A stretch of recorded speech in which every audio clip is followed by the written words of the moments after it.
What happens when a talk show host who thinks she's the smartest person in every room picks a fight with a Southern comedian who has spent decades learning how to handle hecklers with a smile? What you're about to witness is one of the most satisfying reversals ever captured on daytime television.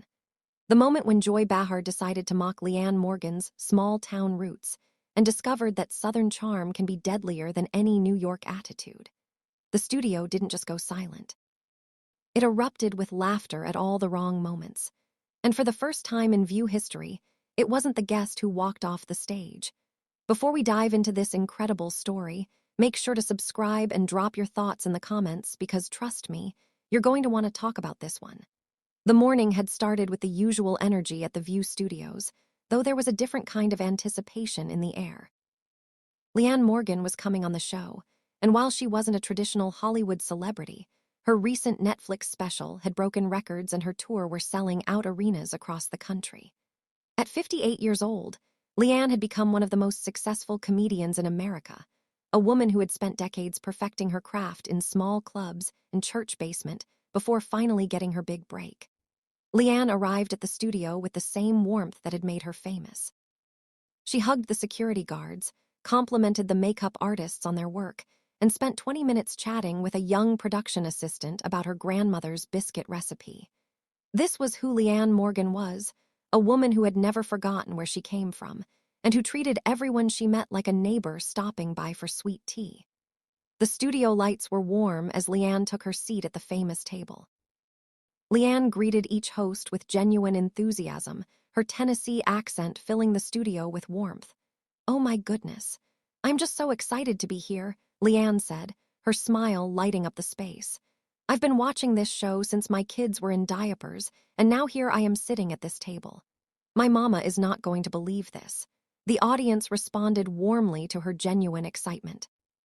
There was something refreshing about a guest who wasn't trying to be cool or sophisticated, who was simply happy to be there. Whoopi Goldberg opened the segment with genuine warmth. Our next guest has taken the comedy world by storm. Her Netflix special broke records. Her tour sell out in minutes, and she's been called the funniest woman in America. Please welcome Leanne Morgan. The applause was enthusiastic, and Leanne waved to the audience with a kind of genuine appreciation that couldn't be faked. "Y'all are too sweet. Thank you so much. I feel like I'm at a family reunion except nobody's asked me why I'm still single yet." She paused. "Oh, wait, I'm married. I always forget that part. 33 years, and honestly, some days I still forget his name.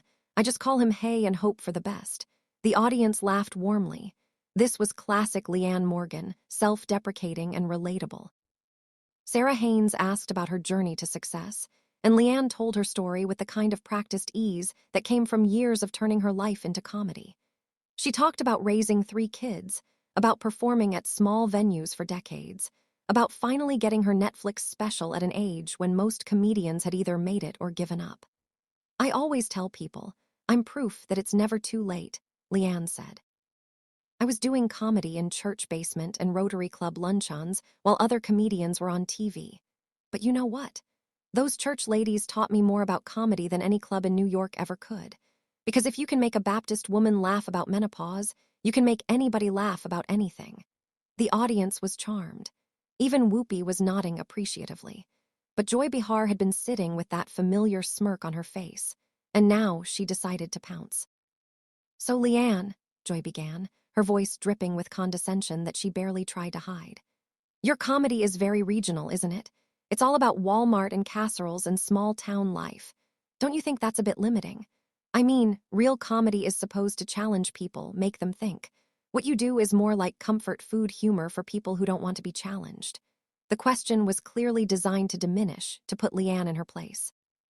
But if Joy expected the Southern comedian to wilt under the criticism, she had fundamentally misunderstood who she was dealing with.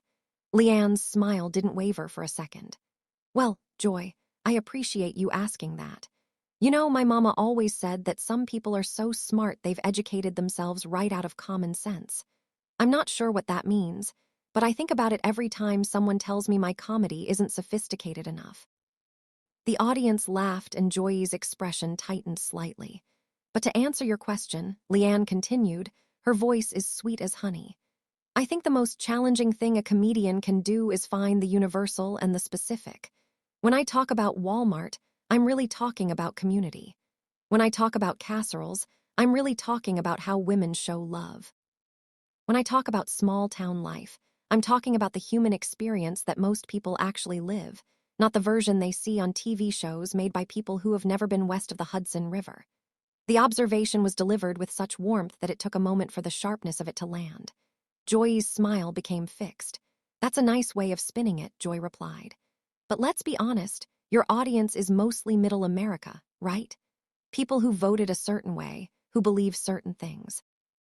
Don't you ever feel like you're just preaching to the choir, telling people what they want to hear instead of challenging their assumptions?" The implication was clear and the studio atmosphere shifted. Leanne tilted her head slightly, that sweet smile still firmly in place. "Joy, honey, I've been doing comedy for 30 years. I've performed for every kind of audience you can imagine.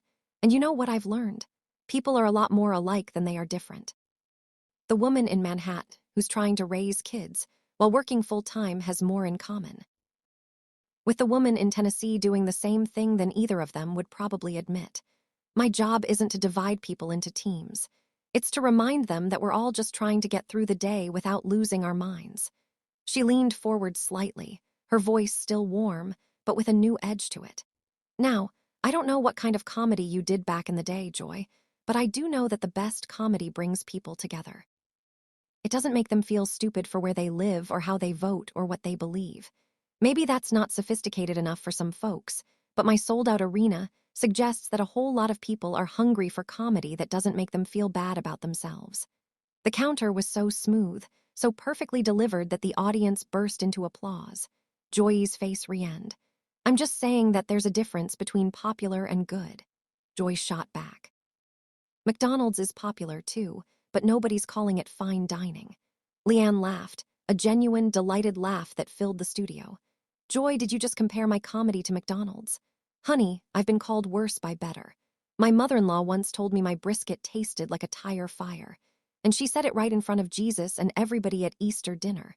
You're going to have to try harder than fast food comparisons if you want to hurt my feelings." The audience roared with laughter. Joy was clearly not used to having her attacks deflected so easily. Besides, Leanne continued, "I think there's something real condescending about assuming that Middle America doesn't deserve comedy that speaks to their lives. Like somehow their experiences are less valid, less worthy of being reflected on stage. I've met a lot of people who think they're smarter than everyone else. And you know what they usually have in common? They've never had to actually live with the people they look down on." Joy's eyes narrowed. "Are you suggesting I look down on people?" Leanne's smile was beatific. "Oh, honey, I'm not suggesting anything. I'm a comedian, not a therapist. But I will say this, in my experience, people who feel the need to tell everyone how sophisticated they are usually aren't as secure in that sophistication as they'd like people to believe." The observation landed like a precision-guided missile. Joy's composure was visibly cracking. "You know what I find interesting, Joy?" Leanne continued, her voice still carrying that honeyed southern warmth. "You've spent this whole interview trying to make me feel small, trying to make me admit that my comedy isn't as good as whatever you think real comedy is. But here's the thing about us simple country folks. We know when someone's trying to put us down, and we've had a lot of practice smiling right through it." She turned to address the audience directly. "My mama taught me that you can say almost anything to anyone as long as you smile while you say it, and add 'bless your heart' at the end. So, Joy, bless your heart for thinking that making fun of where I come from was going to rattle me. I've been handling hecklers since before you got this job. And honey, I've handled better hecklers than you in bars where the bathroom didn't even have a door." The audience exploded with laughter and applause. Joy looked like she had swallowed something unpleasant. "This is ridiculous," Joy said, her voice rising. "I'm trying to have a serious conversation about comedy, and you're just deflecting with folksy charm. Am I deflecting, or am I just not giving you the reaction you wanted?" Leanne asked, her voice still perfectly pleasant. "Because it seems to me like you came into this interview expecting me to be some simple country bumpkin who would crumble under your big city wit. And now that I'm not crumbling, you're getting frustrated." "That's not my problem, Joy. That's yours." Whoopi tried to intervene. Maybe we should talk about Leanne's tour dates, but Joy wasn't ready to let it go. "I just think it's worth pointing out that there's a difference between being popular and being important. Some comedy actually changes the world. What does your comedy change?" Leanne nodded thoughtfully as if she was really considering the question. You know, that's a fair question, Joy. What does my comedy change? Well, let me think about that for a second. She paused, and when she spoke again, her voice had shifted to something more serious beneath the warmth. I got an email last week from a woman in Ohio. She told me that she'd been going through chemotherapy, and the only thing that got her through those treatments was watching my specials. She said I made her laugh on days when she didn't think she could laugh anymore. That's what my comedy changed for her. The studio had gone quiet. Leanne continued. I got a letter from a man in Texas whose wife had just died. He said they used to watch my comedy together, and now he watches it alone because it makes him feel like she's still there laughing with him. That's what my comedy changed for him. Her voice was steady, but there was real emotion beneath it. I met a young woman at a show in Nashville who told me she was thinking about hurting herself, but she came to my show instead because she thought maybe laughing would help. And it did. She got help after that. She's doing okay now. That's what my comedy changed for her. She looked directly at Joy. You want to know what's important, Joy? Those people are important. Their pain is important. Their need to laugh is important. And if my simple, unsophisticated McDonald's comedy can give them 1 hour where they forget about their problems and just laugh, then I'd say that's pretty damn important, wouldn't you? The audience burst into applause that was somehow different from before. This wasn't just entertainment anymore. This was something real. Joy opened her mouth to respond, but Leanne wasn't finished. You know what I've noticed about people who think they're better than everyone else? They usually haven't done the work of actually connecting with people. They sit in their towers and make judgments about what matters and what doesn't. But they've never held the hand of a woman crying in a meet and greet line because your comedy helped her through her divorce. They've never hugged a veteran who said, "Your joke's about." Marriage reminded him why he was fighting to save his. Her voice was still warm, but it carried a weight now that filled the entire studio. I'm not trying to change the world with my comedy, Joy. I'm trying to help people get through their day. And if you think that's not important, then I feel sorry for you. Because at the end of your life, it's not going to matter how sophisticated people thought you were. It's going to matter how you made them feel. Joy's face had gone through several shades of red during this speech. When she spoke, her voice was tight with barely controlled anger. I don't need a lecture on what matters from someone who makes jokes about menopause and minivans. Leanne laughed, genuinely delighted. Oh, Joy, you still don't get it, do you? The menopause jokes aren't about menopause. They're about women finally reaching an age where they stop caring what people like you think of them. The minivan jokes aren't about minivans. They're about the beautiful chaos of raising a family. Everything I do has meaning underneath it. You just have to be willing to see it. She shook her head with what looked like genuine sympathy. But you can't see it, can you? Because seeing it would mean admitting that the people you've spent your career looking down on have rich, meaningful lives that are just as valid as yours. And that's a hard thing to admit when your whole identity is built on being smarter and more sophisticated than everyone else. Joy stood up abruptly, her chair scraping loudly against the floor. I don't have to sit here and be psychoanalyzed by a woman who tells jokes about Cracker Barrel. You don't have to do anything, Joy, Leanne replied, her voice as calm and sweet as it had been since the beginning. But I will say this. I've told jokes about Cracker Barrel to sold-out crowds at Madison Square Garden. Where are you performing these days? The question was devastating in its simplicity. Joy's face went pale, then red again. This is absurd. You're being completely unprofessional. I'm being unprofessional. Leanne laughed. Honey, you've spent this entire interview trying to make me feel bad about my success, my audience, and where I come from. All I've done is refuse to feel bad. If that's unprofessional, then I guess I'm guilty as charged. She turned to the audience with a warm smile. Y'all have been so wonderful. This is exactly why I love what I do. Because no matter what anybody says, laughter brings people together. And I'd rather bring people together with simple jokes about everyday life than tear them apart with sophisticated contempt. Joy was visibly shaking now, whether with anger or embarrassment was hard to tell. You know what? I'm done with this, Joy said, her voice cracking slightly. I have better things to do than argue with someone who doesn't understand the difference between pandering and art. She started to walk away from the table, and the studio fell into shocked silence.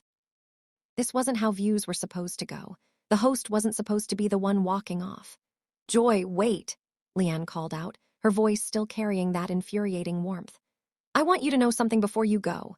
Joy paused, turning back with an expression that mixed fury and uncertainty. I don't have any hard feelings toward you, Leanne said. and somehow it was clear that she meant it. I've been doing this too long to take criticism personally. But I hope someday you'll understand that there's room in this world for all kinds of comedy. The sophisticated kind that makes people think and the simple kind that makes people feel. Neither one is better than the other. They're just different. She smiled that famous smile. And I hope someday you'll stop by one of my shows. I think you might be surprised by what you find. We're not as simple as you think we are. We just don't feel the need to prove how smart we are all the time. That's a Southern thing. We call it grace. Joy stood frozen for a moment, clearly unsure how to respond to kindness after expecting confrontation.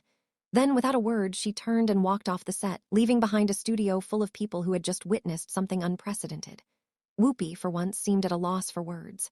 Well, that was unexpected. Leanne just shrugged, still smiling. You know what my mama always said? Never wrestle with a pig. You both get dirty, but the pig enjoys it. She paused. I'm not calling Joy a pig, mind you. That would be rude. I'm just saying that sometimes the best way to win a fight is to refuse to fight at all. Just smile, be kind, and let the other person make themselves look bad. She turned to the camera one final time. To everyone watching at home, thank you for your support. I'll be on tour all year and I'd love to see you there. We'll laugh together, cry together, and remember that no matter what's going on in the world, we're all just people trying to do our best. That's all any of us can do. The audience rose to their feet in a standing ovation that seemed to go on forever. They hadn't just watched a celebrity interview. They had watched someone demonstrate that kindness, properly deployed, was the most devastating weapon of all. And they had watched a woman from small-town Tennessee remind everyone that sophistication isn't about where you come from or how you talk. It's about how you treat people when the cameras are rolling and everyone is watching. The aftermath of that interview would dominate entertainment news for weeks. Clips of Leanne's graceful but devastating responses would be shared millions of times. People who had never heard of Leanne Morgan before would discover her comedy and understand immediately why she had connected with so many people. And Joy Behar would become the answer to a trivia question that nobody wanted to win. The first View host to walk off her own show because a guest refused to be bullied. But perhaps the most significant outcome was the conversation it sparked about different kinds of success, different kinds of comedy, and different kinds of intelligence. Leanne Morgan had proven that you didn't need to be mean to be funny, that you didn't need to tear people down to build yourself up, and that sometimes the smartest thing you can do is simply refuse to play someone else's game. What do you think about this incredible confrontation? Did Joy Behar get what she deserved, or did Leanne Morgan go too far? Drop your thoughts in the comments below and make sure to subscribe for more stories that will absolutely leave you speechless.